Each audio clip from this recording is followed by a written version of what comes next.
लाडक्या बहिणींच्या नादात राज्यात आरोग्य व्यवस्थेच्या महाचिंधड्या।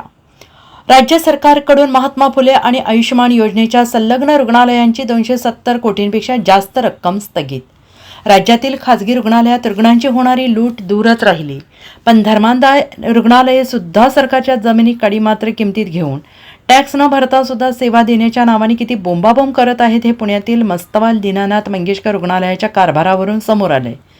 सत्ताधारी भाजप आमदाराच्या पीएच्या पत्नीला मंत्रालयापर्यंत सांगून ॲडव्हान्सच्या नावाखाली उपचार नाकारण्यापर्यंत मजल गेली आणि दुर्दैवी महिलेचा मृत्यू झाला। यामुळे 2 जुळ्या लेकी आईच्या मायेला कायमच्या पोरक्या झाल्या। दीनानाथ मंगेशकर रुग्णालयात महात्मा फुले जन आरोग्य योजना लागू नसल्याकडे सुद्धा वैद्यकीय शिक्षण मंत्री हसन मुश्रीफ यांनी लक्ष वेधलंय। मुश्रीफ यांनी गल्ली ते दिल्ली दररोज गाजाबाजा केली जाणारी आयुष्यमान योजना मुंबईतील कोणत्याही रुग्णालयात लागू नसल्याचं आज कोल्हापुरात बोलताना सांगितले। त्यामुळे शासकीय जाहिराती करून डंका पिटला जात असताना गरीब रुग्णांची मेट्रो शहरातील किती वाताहत होत असेल याचा अंदाज न केलेला बरा, अशी स्थिती झाली आहे। Bureau report SBN Marathi, Mumbai.